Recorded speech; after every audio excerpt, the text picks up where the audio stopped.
Okay, I'm live. Hello, everyone. It is Tuesday, the 26th of September, 2023, and I'm a little excited. Yesterday, I actually had the most views on Rumble for daily views ever, and I've been on Rumble for over a year now, and on YouTube, I've been on and off YouTube now for a few years, um, since around the pandemic period, and when things started to get like a little sketchy sketch internationally, that I started to realize, okay, like maybe I do need to speak out on the stuff that and not keep it closed source. But I digress. I hope that stays the same and or gets even higher. Not a whole lot on the go in the news. We're still talking in Canada about standing ovations to Ukrainian Nazis, and people saying that it was a big gaffe and that there was like a bystander effect in cabinet, and that people are just so like easily swayed into doing things, even if they don't know what they're doing, and it's a little terrifying. But I just also wanted to like reiterate that in Europe in the 1900s, like right up to the like even World War II, there were socialist communist countries that were the ones that were committing the most crimes against humanity, and so you can't blame Germany for that, unfortunately. So yes, there were absolutely crimes against humanity. Yes, that's where Hitler was, but he was also someone that was voted in under a socialist party in the 1920s.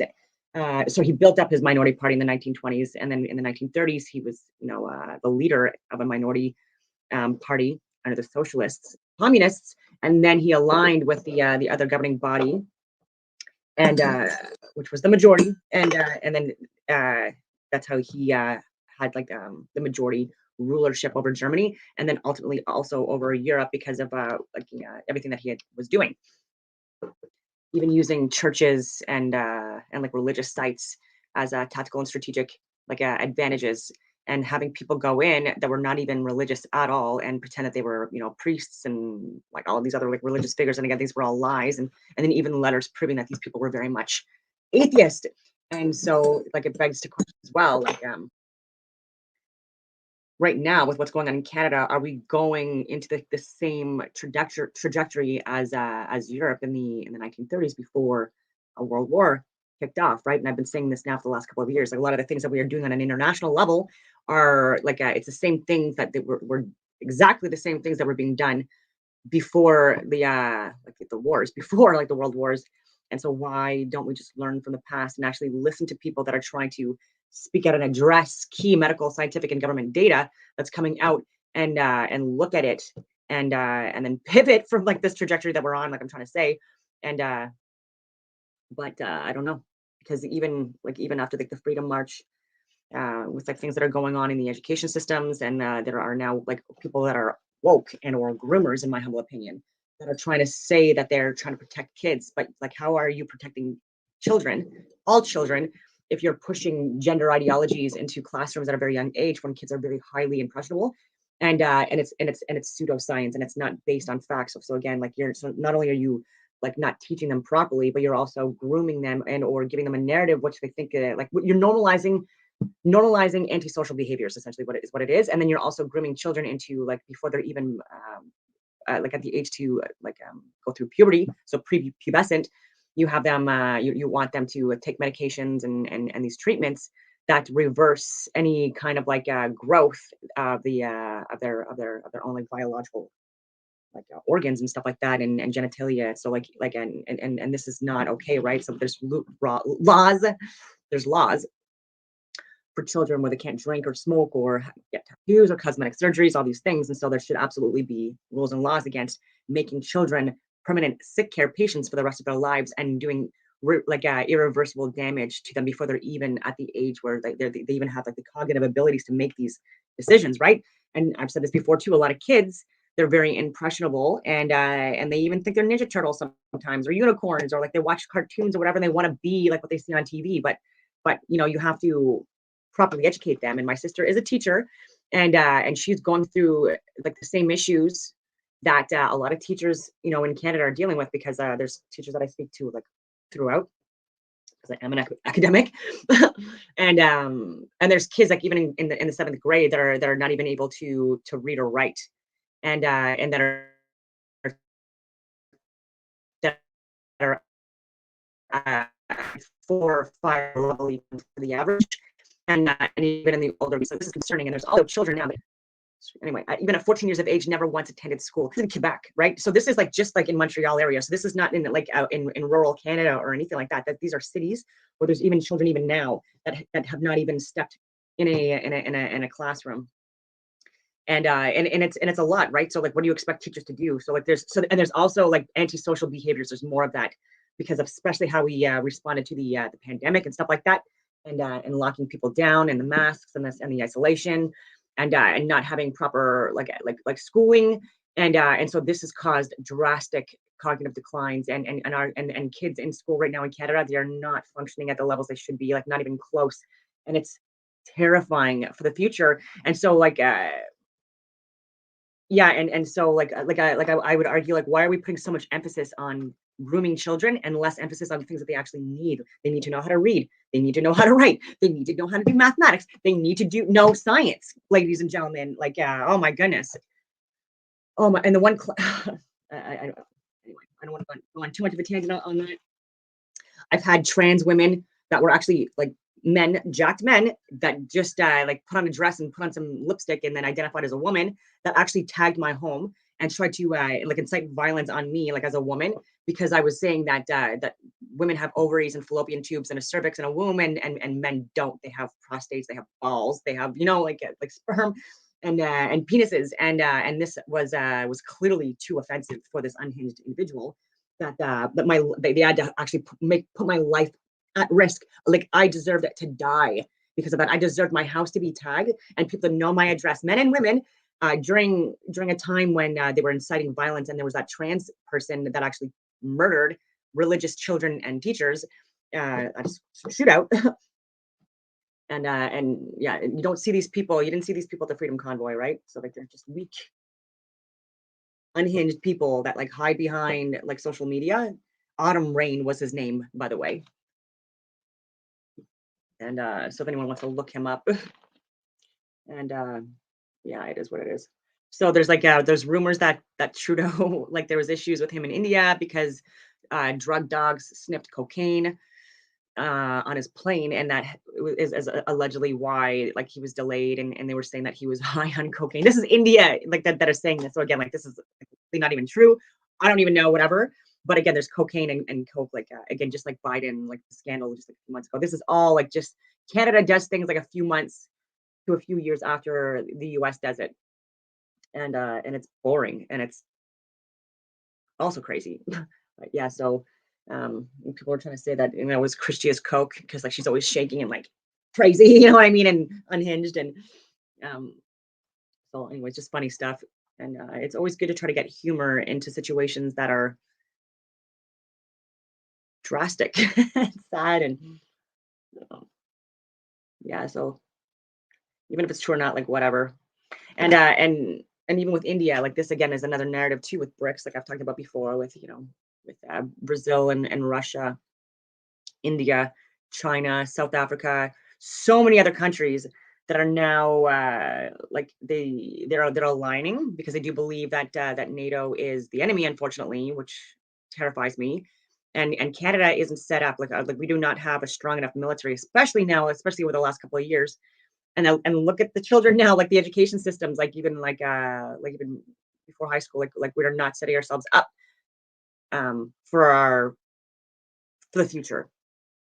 And we need to reconstitute and focus on our own, and grow our military and strengthen our military, and and instead we're overexhausting them, and committing men and women into wars, people that I know and love, committing them into wars that are just that are just killing innocent people to line the pockets of corporatists that are already billionaires, and it disgusts me. And these little narcissistic, egocentrical war mongers, these are the people they wouldn't have even passed boot camp. You know what I mean? They can't even do a push up, yet they're big and tough on the social media that they're paying for, and propping themselves up and making themselves look like such like big, tough, strong men when they're nothing. They're nothing. Weak men create weak societies. So like clearly, look at Canada right now before moronic Justin Trudeau got in, and look at it now. Actually, look at it. Don't look at the mainstream media. Don't look at bought and paid for CBC or Fox or Global. Actually, look at the country, and you will just see that we are not a first world country anymore, ladies and gentlemen. It's been a long time since we have been too. And yeah, so what are we going to do if people like China, who already has bases in Canada? I know you think that's not real, but it's real, and we've already talked about it. It's already open source information. They have law enforcement stations actually here as well, and they own most of our mines. And these are people that own this, right? And they're not Canadian, and they're interfering with our country in so many different ways, and it's just and it's frightening. And there's so many different access routes to get into Canada, and we're not even properly able to defend ourselves. And it's just like, why are we having a moronic leader that's literally talking a big talk, can't fucking back it up, and then it's like, like having like the country be the ones that suffer for it, and it's just a yeah, it is what it is.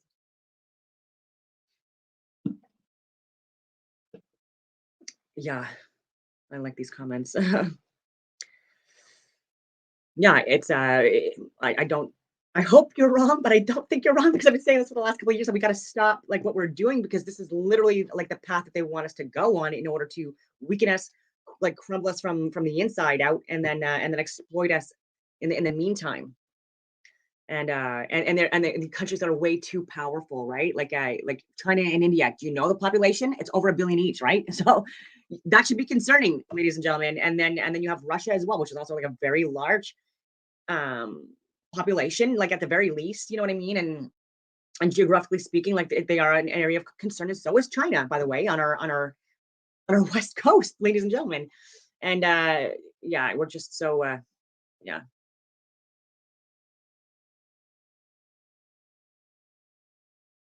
And this comment too, mutilating kids is the final nail in the coffin. Like where I hope we're not at that, we're at that level. I hope we're not at that level. I hope this is stuff that gets turned around. Like I do hope that, like with the Freedom March and stuff like that, that there was more people that considered looking at what what parents and other people were trying to push, and had nothing to do with like being against people that were homosexual or bisexual, like none of that stuff. Like I'll reiterate, like and had to do with like what was being taught in schools at the age that it was being taught at, and even like pornographic materials, guys.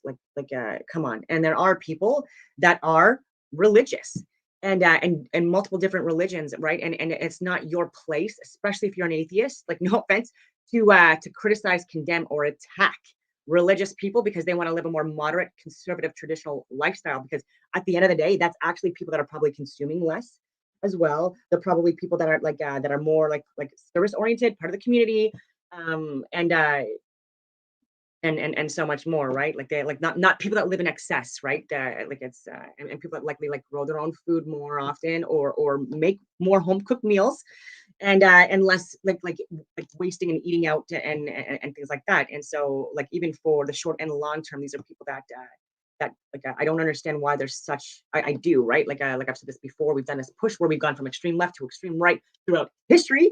We go from like extreme anarchy to like ecclesiastical rulership, or the guise of that, like under actual like atheists that pretend that they're religious. And yeah, just rinse, recycle, repeat. Yeah. So found some good stuff already. Well, stuff that's kind of upsetting, but and controversial. But this is the information we're not going to get from the mainstream media. And so before I get into other stuff, let me see here. Just because, like again, there's like not too much more in the media. Let me see here, because everyone's all interested in the Nazi standing ovation. Everyone's interested in like Trudeau's plane possibly having cocaine on it. Like these are all like again like these are all just distractions for like bigger things. Nope. Okay. So I'm less than 15 minutes in. Let's see. I'm going to be.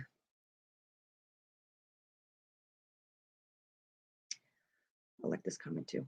So bringing in migrants, then the corporations and banks can take those resources out of the system as extra profit. Yeah, so it's modern day slavery, in my humble opinion, and also a way to like to cripple a culture in ideologies from within, and exploit vulnerable people. And so there's just a lot to it. And some of what's going on right now with what they're showing as illegal immigrants, these are crisis actors, they're utilized to make it look like things are a lot worse than they are. But there are also a lot of actual illegal immigrants, and these are fighting aged men. These are not women and children and things like that, and families and parents. You know what I mean? And fathers.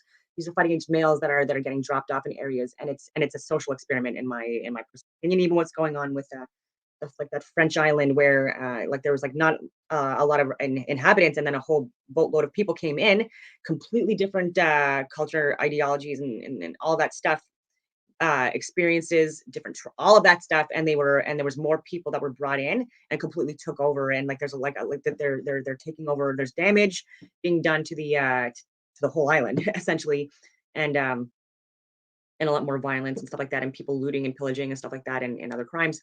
But again, this could also be like more embellished, just like what went on with like January 6th and 9/11 and some of the other things I've talked about. And this might be beneficial in the short term when you get in like a mass influx of people, or it's perceived as such, but it absolutely like cripples the society, especially yeah, with like the social systems that we have in place, where like people are getting essentially paid to be here, and then also it's by people that know that they generally speaking are going to vote for them and their parties. And again, I will argue yet again that having a two-party system does not work. And even though we still like under the guise of having like a multi-party system, we don't, right? And it's first past the post. There's no equal representation like it should be in the cabinet, and we have such a weak, uneducated, ignorant cabinet that I can't even believe how ignorant they are. It's just so frustrating. I'm going to share my screen. I did put up a few videos that are interesting. I thought maybe people might like. I've talked and shared Ken Wheeler, his information quite a bit. Oh, this is just him venting about academia flops, and and he's not wrong. But I'm going to go on his site first. I'll see if you can see this. Okay, good. I highly recommend people taking a look at Theoria Apophasis. That's Rob Skiba. I highly recommend him too. He has so many videos out. Theoria Apophasis, Ken Wheeler. He has books out. He's published. He's a freaking genius.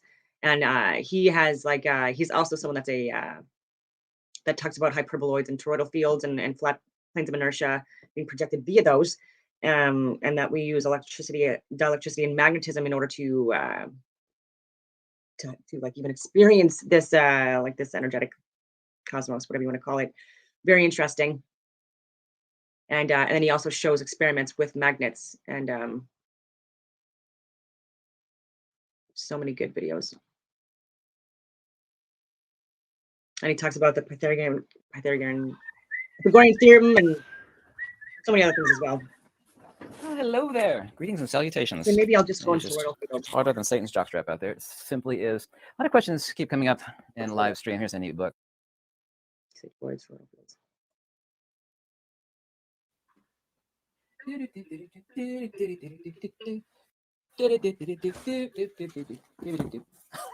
don't like people like the fact that I whistle when I come to a down. This 10 of 19 of 2020. So 2.5 months ago. Here's an important part that I ordered. I got it today on a Sunday of all days. Yeah, the post office, USPS, right? So this came from Kansas. It was mailed. It was mailed 2.5 months ago. You see USPS? I'm going to translate USPS for you. It's an ancient language. What USPS stands for is the government. The government. Useless as nipples on a bull. Useless. Inept. Incompetent. I forget what it is. Like, it's been since the Clinton era, since the post office actually broke even or made a profit. They've lost billions and billions of dollars, which of course they get subsidized with your taxpayer money because they're so inept. No business on earth, a real business, where someone's got to actually balance the bottom line. That, if your business goes broke, you're not making any money and there's too much going out, not enough coming in. You can't call up and say, I need some of that taxpayer money to stay in business. So our tax money is subsidizing this type of ineptitude. Was that a rant? I'm sorry, it was part of this video. I couldn't help myself. You have to forgive me. I absolutely could not help myself on this. The geometry of life. Everybody loves talking about vortexes and toroids Everybody loves talking about toroids. And the geometry of the toroid, or a donut shape, is, of course, the conjugate geometry of force and motion, i.e. magnetism. And we actually have to ask ourselves, we want to know, and I'm trying to make this video very, very short and sweet, minus that little rant about the post office there, is that to understand the fundamental nature of magnetism and the fundamental nature of cosmic mechanics, we have to ask ourselves some very, very simple questions, which are not hard to answer. When we're actually talking about a force vector, we're talking about a three-dimensional S-curve. I kind of successfully, almost successfully, bent a piece of wire here into a three-dimensional S-curve. It's basically an S with either end twisted in the opposite direction. And what this does is it actually extrapolates out the vector of the interior geometry of a torus. But we actually have to ask ourselves, since magnetism is the dielectric field, kind of like analogously we'd be saying ice is the field of water, right? Under the circumstance of loss of temperature. Ice, of course, ice is a different word than water, but ice and water are the same thing. Magnetism, dielectricity are exactly the same thing. Loss of energy or inertia manifests a force vector, but a force vector is expansive. Mother Nature does not make straight lines, and a force vector cannot be two-dimensional. A force vector necessitatively, there's that great word necessitative, as the ancient Greeks referred to it as tolma or ananke, or the first condition for manifestation, i.e. downfall, when paticca samuppada, that being the condition of avidya, i.e. the extrinsic attribute of the absolute, which would be like illumination to light, right? Light and illumination, light would be the dielectric, and illumination would be the magnetic, the extrinsic attribute. So we have to ask ourselves what a force vector is. A force vector cannot be a line, a straight line, or emanating from one point. It obviously is emanating from counter space in direction from that, but not like we make a dot here and we draw a line. That's not a force vector. That's a human line where we actually pick an arbitrary point. We make a line from that. So it actually has to be a force vector from the dielectric in counter space, i.e. energy or inertia. We could say counter space. We could say 0-point energy. But that expansive force vector, cannot be a straight line. It has to be curvilinear. But that curvilinear force vector, which extrapolates out the geometry of the toroid, and this is only one, but if I were actually to turn it 360 degrees and we're actually to mirror all the images of that, we would actually have the geometry of a torus.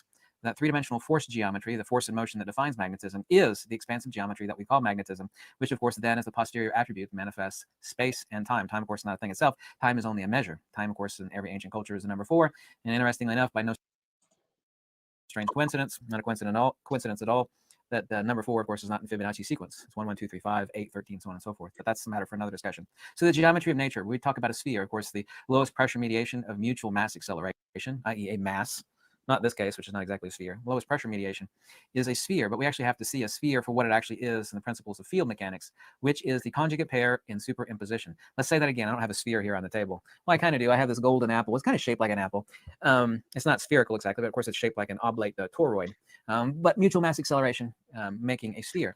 But the sphere contains the conjugate geometry of the magnetic and the dielectric. The dielectric, of course, is the inverse geometry of the toroid, which is the hyperboloid or hourglass shape. But if you superimpose the hourglass shape, we hang it here in space, and we superimpose over top of that the toroid. Those two, in conjunction with one another, the geometries of force and motion and geometries of inertia and acceleration, make the sphere. But that toroidal force geometry, force and motion of magnetism, one and the same thing. Distinction without a difference, like talking about ice, water, and steam. Distinction without a difference. Ice, water, and steam are, of course, only differentiated by the temperature and pressure modalities that we deem them to be separate things, because human beings love to pigeonhole things, are obviously one and the same thing. So the sphere is the conjugate geometry superimposition of the magnetic and the dielectric, and that is the lowest pressure mediation of mutual mass acceleration. I don't want any comments from the flat folks here, by the way. Okay, I have nothing to do with that flat stuff. Let's not ever talk about flat stuff, okay? So every time I talk about the field theory, one of the flat folks, and my answer to them is call me from the edge, When you reach the edge, give me a call. I'm at the edge. I can see over the edge. He's actually but in understanding what Mother Nature, like I said, is a simple chick. She's like a hairy arm. So he's since retracted. So this was 2 years ago, and so he has now since become a flat earther. So I could show some like more recent ones, and so even it's funny because even with like Joe Rogan, right? Like he at one point he was a flat simulation earther, and Eddie Bravo on and stuff like that. They were talking about this, having interviews, and like he was like really getting it. And as soon as he had Neil deGrasse Tyson on and got like starstruck or maybe threatened, he did a complete 180 and then started making fun again. And it's unfortunate, but like at least with Ken, like he has since come out. Hit chick with that. And also even with like that he's believes that this is a like an energetic cosmos essentially that's built via electricity, dielectricity, and magnetism. So toroidal fields and hyperboloids, whatever you want to call it, donuts, like, and with like different like fields. And so, and then being projected on a flat plane of inertia, which he's done in like later videos. But anyway, a hemp skirt and muddy feet. She's not a nerd with a slide rule in one pocket and measuring tape in the other, with a calculator, a trigonometry calculator in her purse.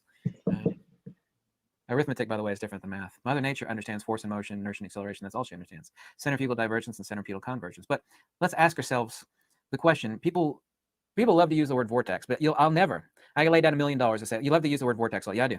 We'll explain what a vortex is. I can't do it. By the way, in the description of this video, just like every other video, I did a description of what a vortex is, what the toroid is, what magnetism is, what the dielectric is. There's the definitions list in the description below. Yeah, I highly recommend taking a look at his books. Like, he's published multiple books, and regarding magnetism, he's next level. And so, like, not everyone is going to be like a complete genius in every single field, especially when they're not even looking at it. And I guarantee you that as soon as he would have done even like a simple like experiment regarding like the curvature and like the fact that you can see well beyond what these people that gave us like the calculations, 8 inches per mile squared, then it would be we'll talk about this. he would understand it and grasp it like faster than the average person. They don't know what it is. People love to talk about the toroid, the torus. And it's like, well, what is a torus and why is it a torus? Why is it that geometry? As I've stated explicitly in thousands of videos, the toroid is the geometry of force and motion, i.e. magnetism. But why is it toroidal? Because if you take a single force vector, and that's still an abstraction because it's not literally a line, the so-called lines that we see underneath the ferrocell or supercell are nothing other than constructive and destructive interference between the conjugate geometry fighting themselves between the magnetic and the dielectric. It's no different than constructive and destructive manifestations as seen in the double slit experiment. How are these people? And he also debunks gravity and explains what gravity is as well. So like that's also what's interesting about his going down the rabbit hole in the last year or two. I'm just going to show more videos just to see, because like again on magnetism and stuff like that, he shows like actual videos of him going through the experiments and showing them. And I have shown them before. I really like his work, and I don't ever throw the baby out with the bathwater. Because even for me, like I've gotten things wrong, and that's where I was able to like finally get things right too, right? It's only like when you keep on trying to learn and look at information that may or may not be aligned with what you believe, that you actually like can actually formulate like more of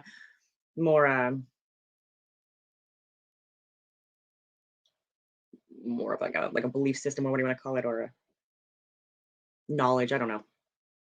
So I'm trying to like focus here.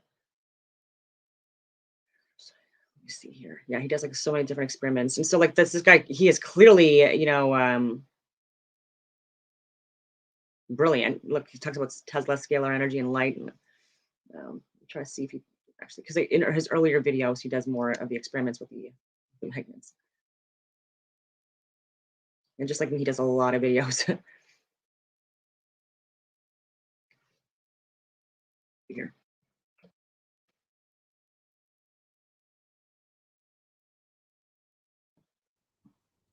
Hello, everybody. I was able to create a even more powerful or sensitive supercell using the same chemicals as before. It leaves nice stains on my tabletop by changing the process. And I'm actually able to see concentric circles around the centripetal convergent field around a magnet. Let's first take a look. By the way, these are just two optically flat pieces of glass, and this is just some hardware LED that you can get at like Lowe's or Home Depot. The reason why I actually have 3 pieces of transparent tape holding it together is because when the supercells are really, really sensitive like this, the problem is that they're easy to destroy. It's kind of like you can create something that's a lot more sensitive, but usually more sensitive instruments are more easy to destroy. So this lets me actually take it apart in about 1 minute and rebuild it in about 5 minutes. And these chemicals over here, literally I could rebuild this thing about 1,000 times. Let's take a look at a speaker magnet, which is not a strong magnet, it's just a ferrite magnet. Let's actually place it underneath the supercell. And of course, this is a toroidal. So the actual magnet itself is shaped basically like the toroidal field of a magnet. You'll see something interesting, and then I'll zoom in. Here we go. Let's actually see it. Now, the interesting thing, you can actually see the donut shape. Isn't this fascinating? The holography. Now, you know the hologram on your credit card, right? Well, a true art hologram, which most people have never seen, is about 100 times better than that, if not more, depending on how good the true art hologram is. Now, what we actually have here is less than a few microns thin. In other words, the liquid, there's a few drops of liquid between these 2 pieces of ultra, ultra flat glass. Once you actually press the glass together, most of the liquid squishes out the side and you wipe it off and it leaves stains on your fingerprints. So what we actually have here is across this this is about, roughly about 10 square inches of glass in total. We have less than about, maybe like 1/50th of a drop of liquid, maybe 1/50th. And yet we have incredible holographic Specifically, this is magnetoholography. Now, of course, you can see the donut shape. There's nothing here, by the way. This is not a projection device. This is literally just LEDs, like for the edge lighting of your cabinet. So there's just light shining inwards. By the way, about 2 years ago, people said, well, you're just looking at the number of lights here. It's like, that's not true. I created one of these devices where the light pours in from the sun, so only one light source. So the sun was able to wrap around in a tent-like structure and shoot inwards into the cell, and you get the exact same thing from a single light source, which is the sun. No batteries, no LEDs, nothing, just the sun powering it. Now, the ceramic or the speaker magnet, of course, is squared off. So it's obviously not rounded, but it doesn't matter what shape the magnet is. The actual centrifugal divergent force and motion vectors that actually show the magnetic and dielectric field, and this is the reason why we see lines, when you see constructive and destructive interference, is perfectly toroidal or donut shaped. And of course, the negative image of a donut shape is, of course, a hyperboloid or an hourglass shape. So if you actually take the negative image of this, you will see the dielectric. Now, this is a really weak magnet. I'll show you a really powerful magnet here in a second. I'll show you how much more sensitive this structure, this new super sensitive supercell is. So you see like the different layers or like the different like fields throughout the magnet. Like I do believe that this is also part of like this realm, cosmos, whatever you want to call this, Earth, whatever you want to call it. I don't even know what you would call it, but it's this. and also there's been like so many different advanced civilizations from even thousands of years ago that have talked about like different, again, like layers or these things throughout our atmosphere, whatever you want to call it. And so we shouldn't be messing with these fields with things like HARP and direct energy weapons and rockets and things like that being like, you know, like hit it, like being projected into the dome. But look, as I actually skim Field along the edge, now realize that the liquid showing the constructive and destructive interference is infinitely thinner than a human hair. And what we're doing is we're using the light in the dispersed ferrofluid. The ferrofluid is not clumping, by the way. The dispersed ferrofluid is all through this. The only reason why you're seeing light stripes in certain areas and dark stripes in others is constructive and destructive interference between the magnetic and dielectric. Now, I'll explain this in other videos, and I have in the past, but also in my book. You see these little bright spots right here. There's little tiny bright spots along the lines of intersection. You see those here? Let me actually zoom in a little better. You see these little bright spots right here and here and here? You notice they occur at lines of intersection, right? Let me actually...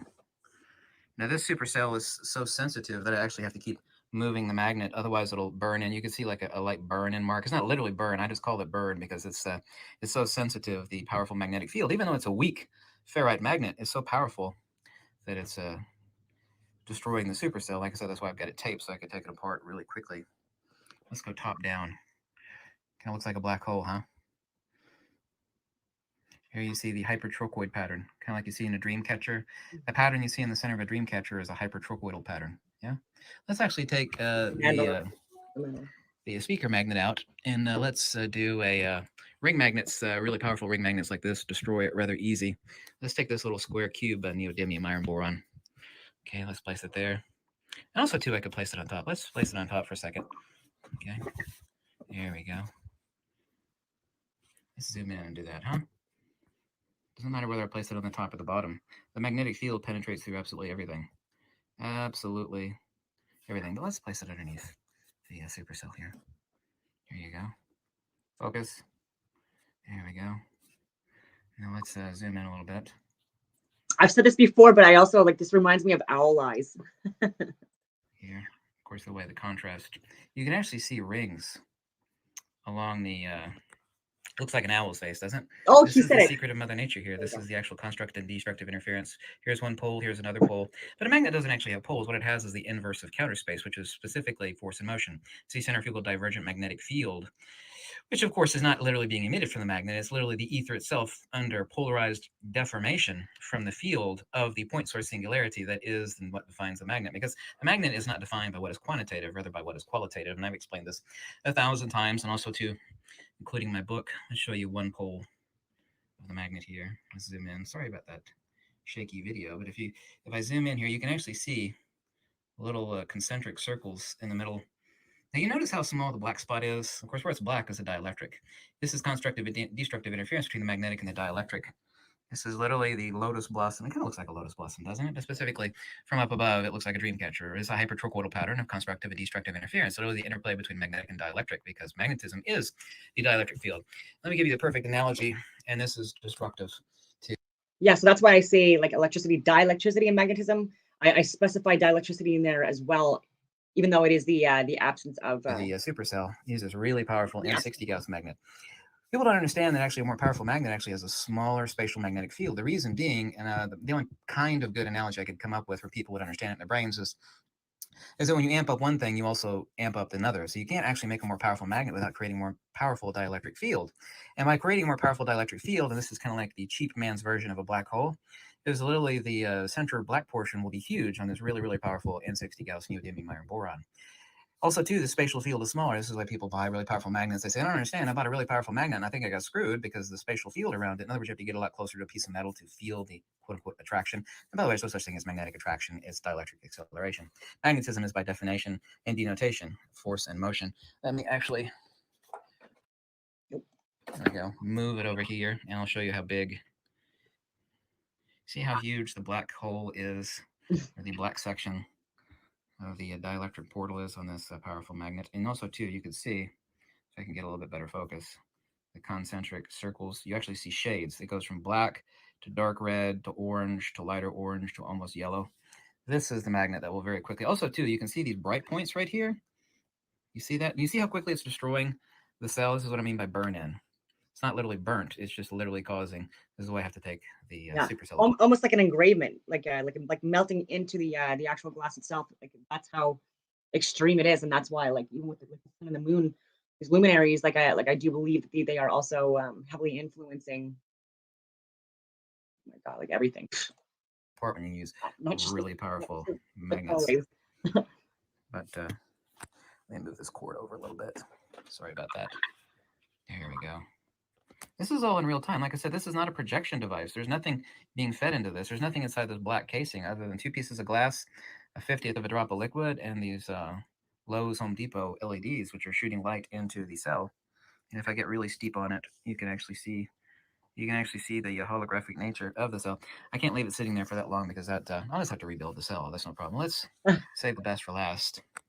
And sorry about the jittery video, but I'm obviously doing this handheld. Let me use this neodymium iron boron ring magnet. I think it's like a 10 millimeter thick or 5 millimeter thick neodymium, really powerful sucker. Let me place it on here and zoom in and let you take a look as I scoot it. Let me get deep low on it right here. There we go. Take a look.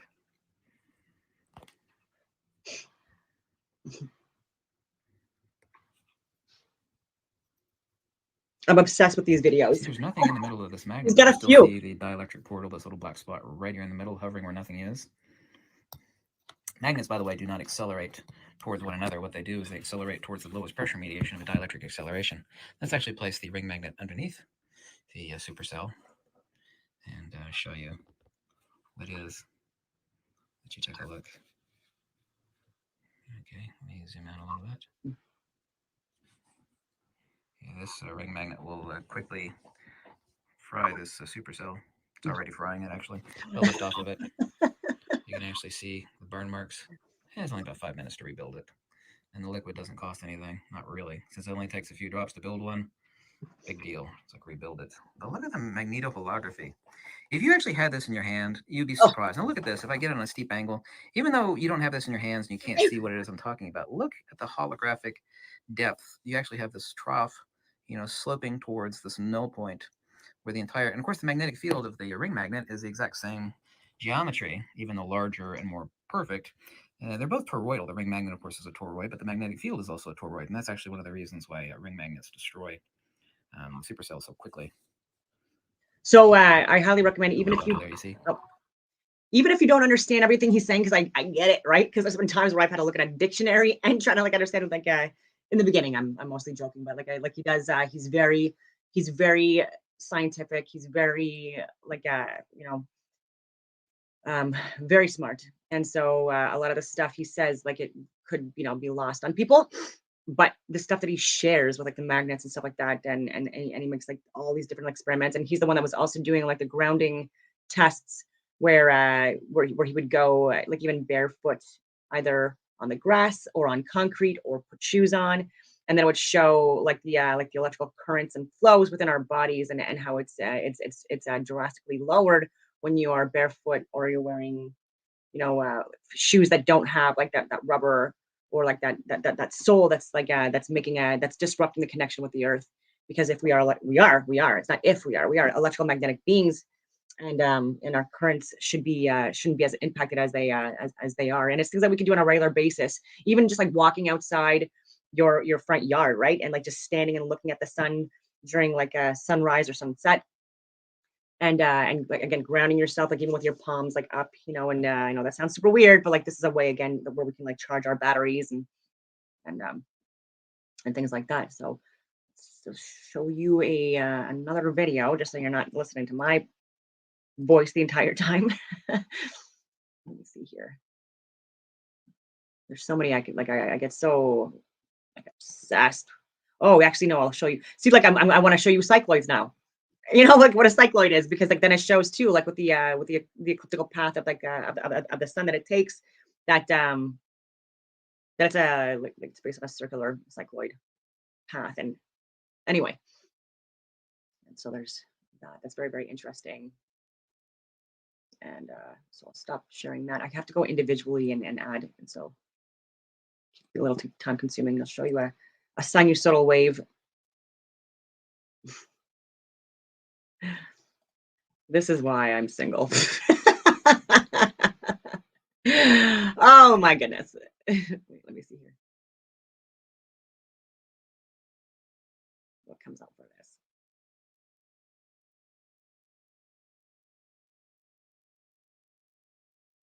Let's get some waves. Let's see what we come up with here. So it would be really nice if there was an equation that we could write down to describe a wave traveling along a piece of string, or in fact any traveling wave.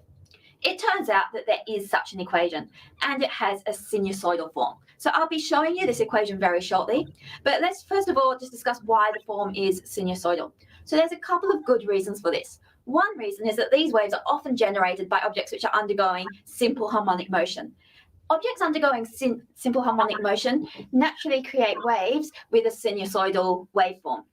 Another good reason to choose a sinusoidal waveform is, in fact, with Fourier transforms, we can add sinusoidal waves together to get any shaped waveform that we want. So that's a bit beyond the scope of what we're doing here, but it is possible. So it's another nice reason to choose this sinusoidal traveling wave equation. Okay, so the sinusoidal traveling wave equation can be written y of xt is equal to a sine kx minus omega t plus lambda. Okay, I don't want to get into some boring stuff. I just wanted to show you like the sinusoidal wave.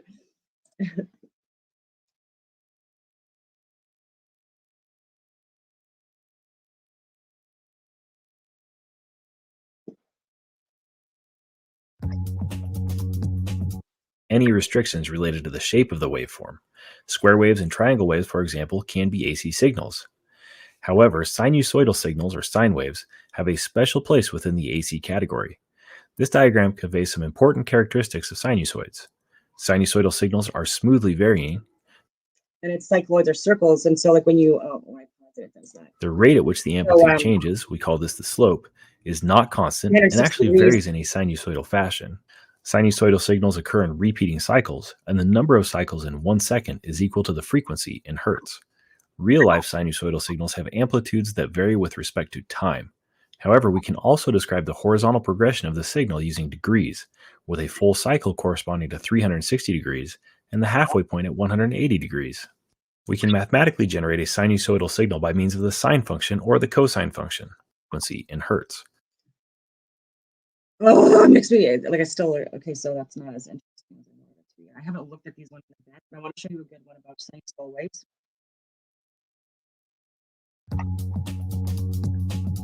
That I can actually sinusoidal signals. Nope, and not have like the. Let's just go with all here. Oh yeah, and then an interesting thing too. So like if you actually want to take a look at and Google sine wave ecliptical path or whatever you want to call it, it says one of the questions that came up was why do satellites travel in a sine wave? And it says here, objects in low Earth orbit move on a wavy or sinusoidal path around Earth's surface only because that is how the path appears on a flat surface like a map. So I don't know if you can see this. I gotta go back to the stream. Okay, yeah, you can see this. And I've talked about this too on like where you'll see it more often in astrological charts. You'll see like the and then when you're mapping out the seasons, you'll have it where, for example, like this would be like spring if you look at this as a as where the sun travels throughout the ecliptical path during the span of a year. And you'll see like and so this would be Aries, and this would be where the sine wave, it's like and it's where you have the spring equinox in and around the 20th of March.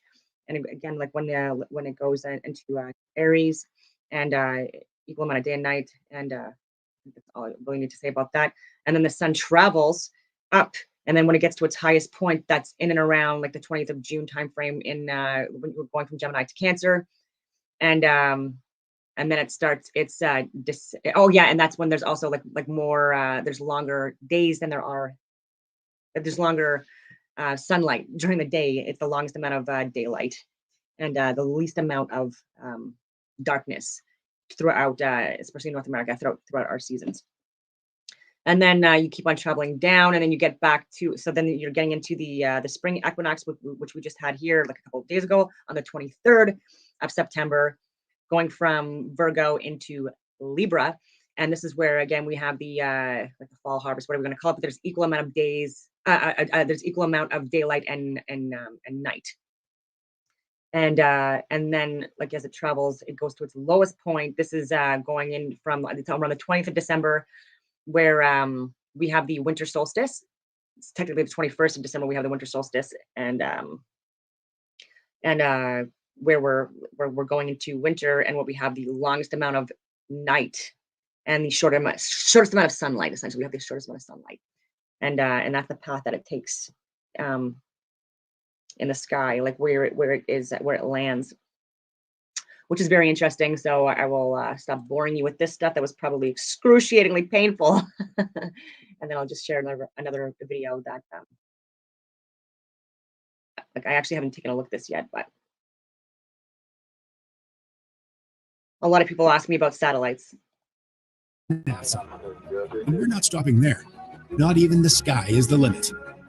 In fact, I was just talking to someone that I went to school with. I will not say his name, and he's brilliant, and he has a like I think he has an engineering degree. I don't know if it's aerospace engineering, but he's definitely done work with satellites and stuff like that, and can verify that they use balloons and stuff like that, and that it's low orbit and all this other stuff. And yeah, Aerostar Thunderhead balloon systems are stratospheric. So I'm not getting my information from YouTube. By the way, I'm getting my information from people that actually like are like would know, the actual experts.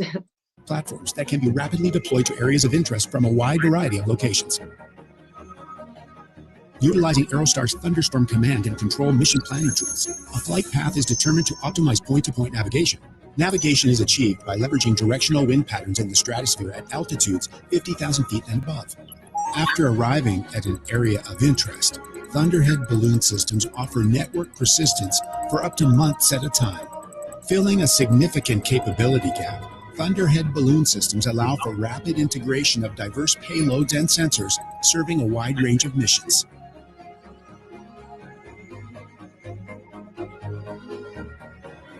A military outpost stands with the mission to provide intelligence, surveillance, and reconnaissance over a contested area.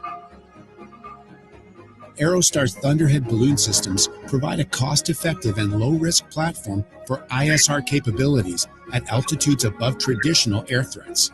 Using the Thunderstorm command and control system, the local commander deploys several Thunderhead balloon systems from the At-Ready constellation, carrying sophisticated ISR sensors to the contested area with navigational and duration capabilities of up to months at a time. The Thunderhead balloon systems provide a powerful, persistent surveillance platform. These lighter-than-air platforms can...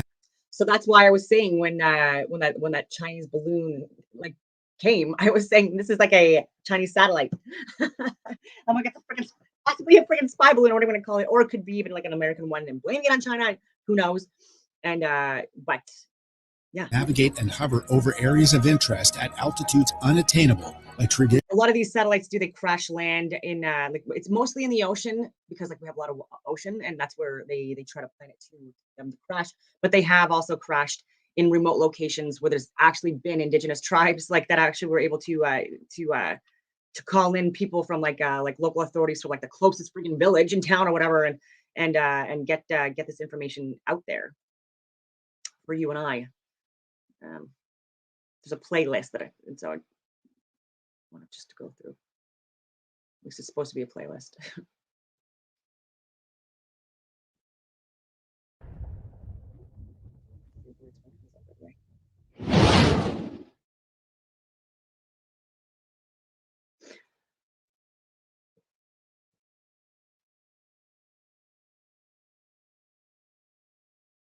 Nope. Okay, so let me go into history here.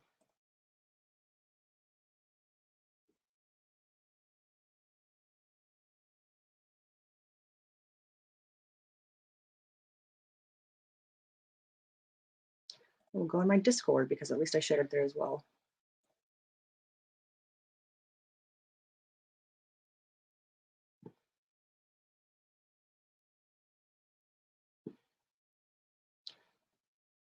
I'm just having to transfer it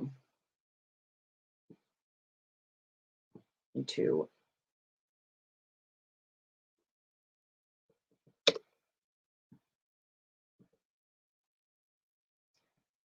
okay.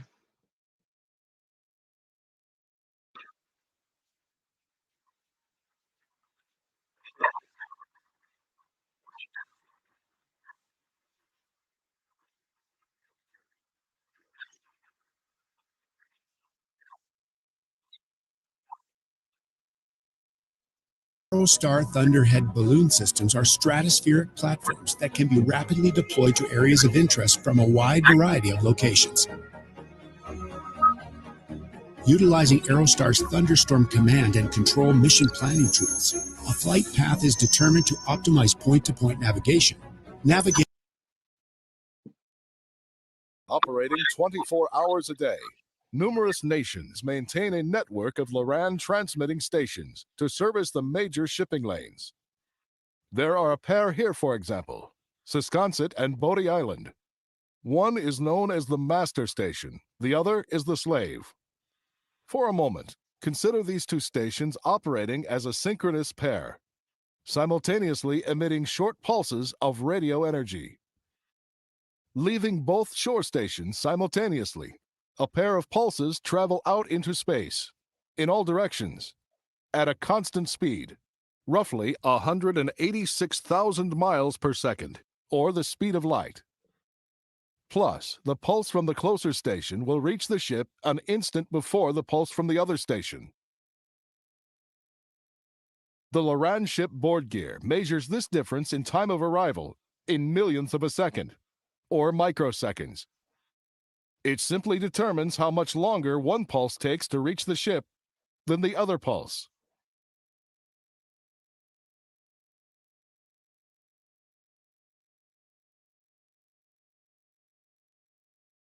Now, yeah, so even with like what they're calling satellites, it's an inner orbit, in low Earth orbit, what are you going to call it? So there's also like again like signals can be bounced off from them as well, right? So it's not beyond the dome. Welcome to the satellite hoax. All right, let's do this.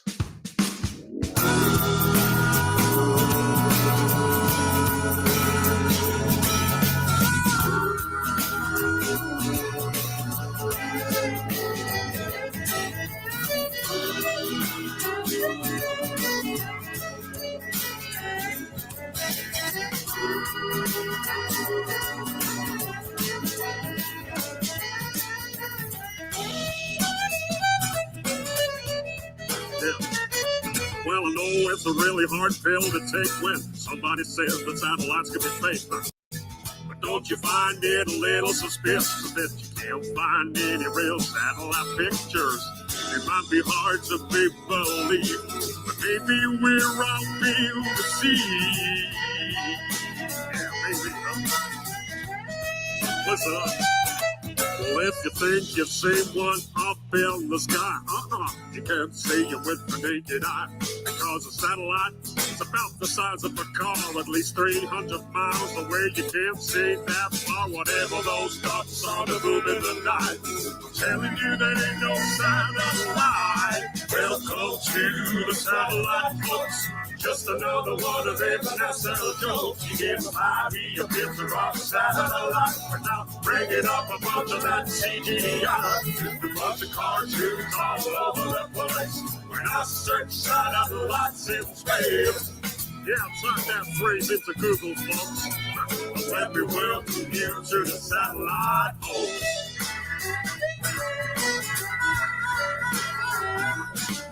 Now, before all of y'all start getting pissed, I ain't saying that satellites don't exist. I'm saying that it's theoretically absurd to think these devices orbit the Earth.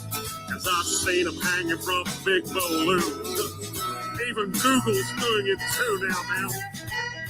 Have you seen that? Yeah, go check out Project Moon. And every now and then a satellite crashes, but that information never gets to the masses. Cause then you find out how these things really work. They're just on balloons, man. They don't orbit the Earth.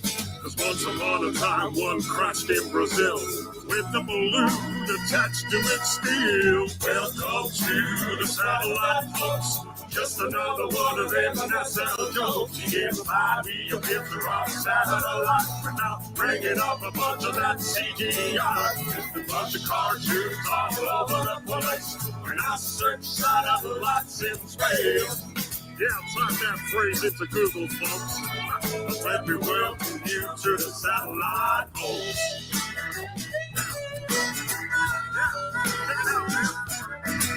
How could satellites be in the thermosphere when the temperature up there is way too severe? How can that type of equipment survive? How comes those satellites aren't burned alive? I'm telling you, man, it's just a pack of lies. There ain't no orbiting satellites because 99% of our communication comes from undersea cables and cell tower stations. A GPS is ground-based too, man. Go check out a system called LORAN. It's a military system for navigation that uses ground towers to track your location. Are you seeing it yet? Welcome to the satellite, folks. Just another one of them NASA jokes. You get 5E, a picture of a satellite. We're not bringing up a bunch of that CGI. Just a bunch of cartoons all over the place. When I search satellites in space. Yeah, type that phrase into Google, folks. Let me welcome you to the satellite, folks.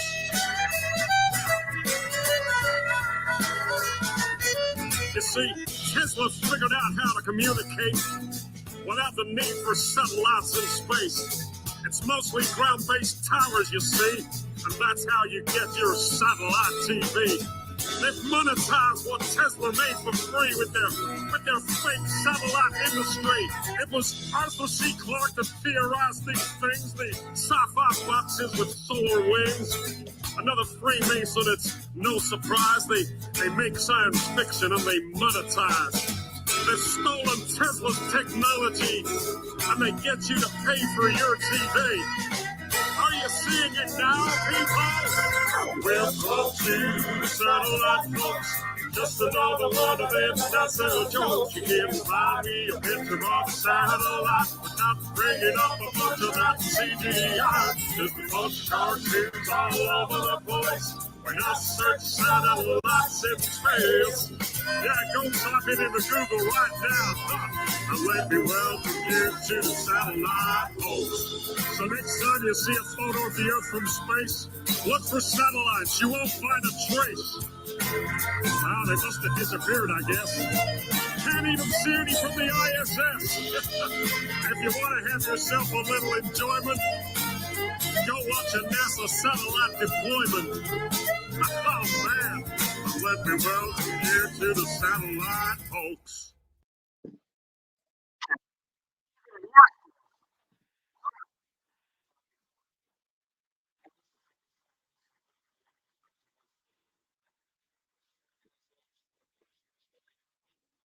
that was Rob Ski Butt. I don't know how that started playing. There's so much more I can share about that's just like about satellites. I will leave it at that. I won't even discuss anything else about the Earth shape after that. And I hope that everyone has a wonderful day.